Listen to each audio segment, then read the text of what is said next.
The movie explorer में आप सभी का स्वागत है। आज हम जिस फिल्म को एक्सप्लेन करेंगे उस फिल्म का नाम है लाइफ इज ब्यूटीफुल।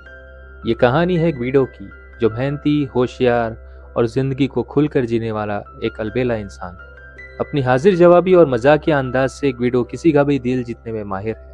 लेकिन दूसरे विश्व युद्ध के दौरान दुनिया में बढ़ रहे नस्ल भेद से ग्विडो भी नहीं बच पाता है। लेकिन ऐसे नफरती माहौल के बीच भी ग्विडो खुद को और अपने परिवार को अपनी सकारात्मक सोच, अपनी इच्छा शक्ति और अपने मजाकिया अंदाज से इस वक्त की भयानकता से दूर रखने की कोशिश करता है। ग्विडो की इन्हीं मासूम कोशिशों में छिपी जिंदगी की खूबसूरती दर्शाती ये कहानी जानने के लिए बने रहिए।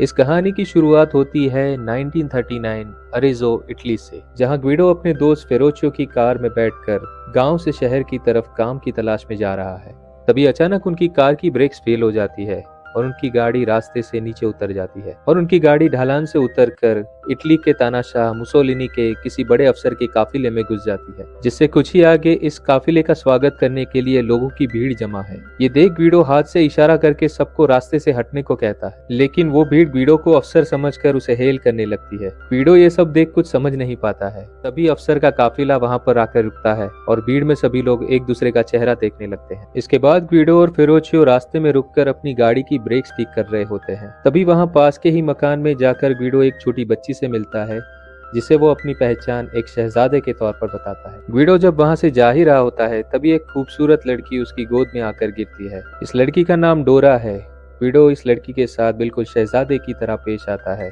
और वो डोरा को नूर मलिका कह के बुलाता है। ग्विडो के ऐसे मजाकिया और अनोखे अंदाज से डोरा भी उससे प्रभावित होती दिखती है। वहां से जाने से पहले ग्विडो कुछ अंडे लेकर अपने कोट की जेब में रख देता है और डोरा और उस छोटी बच्ची को अलविदा कहकर ग्विडो वहां से आगे बढ़ जाता है। उसके बाद ग्विडो अपने दोस्त के साथ अपने अंकल के घर पहुंचता है, जहाँ उनके घर के बाहर एक सफेद खूबसूरत घोड़ा खड़ा है। तभी वो दोनों देखते हैं कि कुछ लोग उसके अंकल को लूटकर वहां से भाग रहे हैं।